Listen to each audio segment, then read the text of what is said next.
잠언 10장입니다. 지금까지는 젊은이를 대상으로 지혜를 인격화하여 13가지 교훈으로 그 중요성을 강조하였습니다.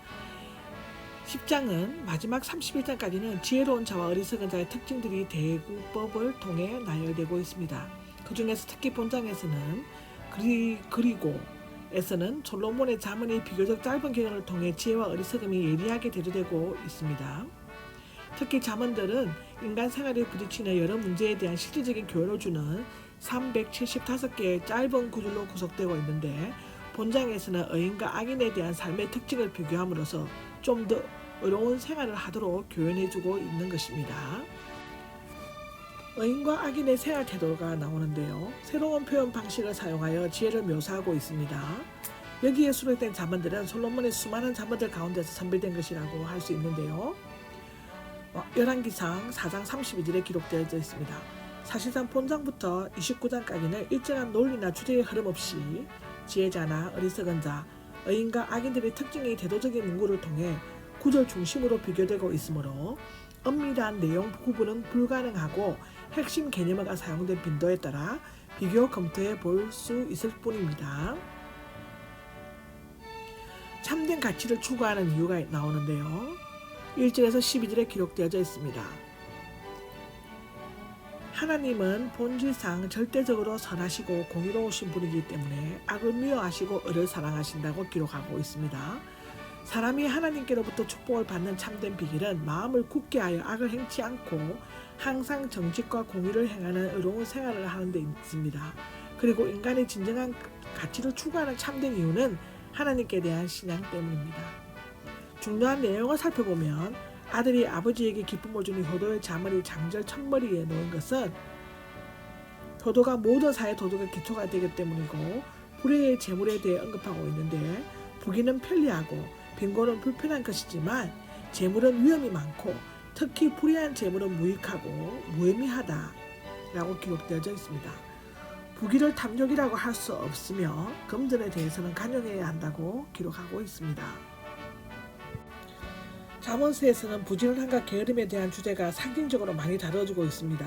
의인과 악인이 대두되고 있는데, 의인은 복을 받고 하나님께서 그의 머리 위에 복을 부어주시지만 악인은 입에 독을 머금고 그것을 함부로 토함으로 화를 입게 된다라고 기록하고 있습니다. 지혜로운 자는 지혜자가 되기 위해 가르침을 잘 듣지만 어리석은 자는 말을 많이 함으로써 어떤 것을 배울 수 있는 시간을 허비한다고 기록하고 있습니다. 또한 본장에서는 상호 인간관계를 다루고 있는데, 친구에게 악의 있는 눈짓을 하는 것은 죄의 의도가 있음을 보여준다. 입이 미련한 자는 결국 그 자신에게 재난을 입게 된다. 위험은 다툼을 일으켜 서로 멸시하는 자들로 하여 그 화평하게 일하거나 살 수 없게 한다.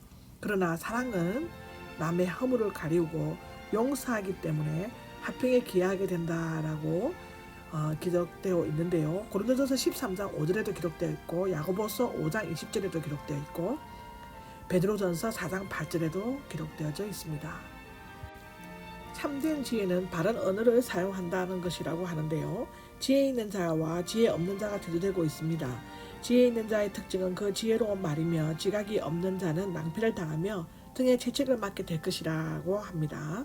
지혜로운 자는 그 지식을 낭비하지 않고 적당한 때를 위해 그것을 보존합니다. 이러한 사실은 어느 생활과 연관되어 잘 나타내고 있는데요. 지혜는 어느 습관에 쉽게 드러나기 때문입니다.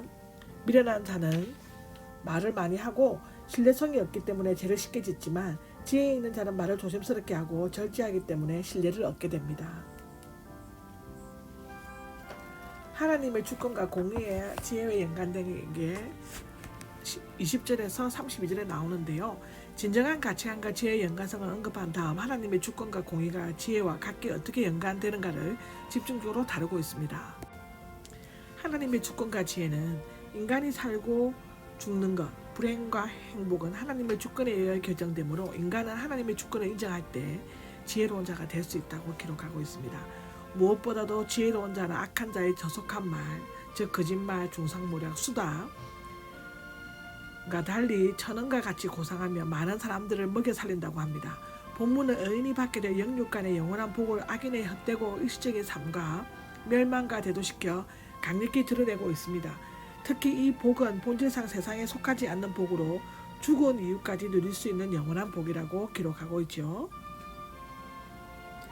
하나님의 말씀은 의인과 악인의 삶을 분간하고 구별짓는 유일한 기준이며 근거가 된다고 기록하고 있습니다. 만약 하나님의 말씀에 합당하게 실천하면 축복의 상징인 땅을 소유하게 되지만 어긋나게 행동하면 심각한 결과를 초래하게 된다고 32절에 기록하고 있습니다. 또한 하나님의 말씀에 순종하는 의인은 장수와 즐거움, 안전함을 얻게 되지만 악인은 그 어느 것도 가지지 못한다고 기록하고 있습니다. 아멘.